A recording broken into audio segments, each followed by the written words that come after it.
Hindi na naman tinanggap yung cheque ko kasi may middle name na Haom daw. Pero yung bank account ko is walang middle name na Haom. Ito yung bank account ko tapos walang Haom eh. Pero yung middle name ko talaga is Haom.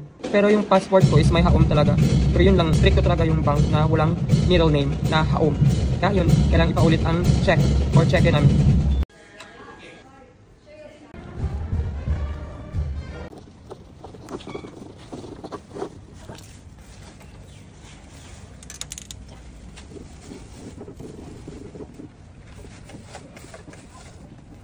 Hapon ka. Finally, binago na yung work permit refund ko kasi hindi ko nakuha last time. Kasi may nilagyan na ng middle name tapos ayaw ng Krungtay Bank na may middle name. So, yun. Wala na middle name. Kaya let's go!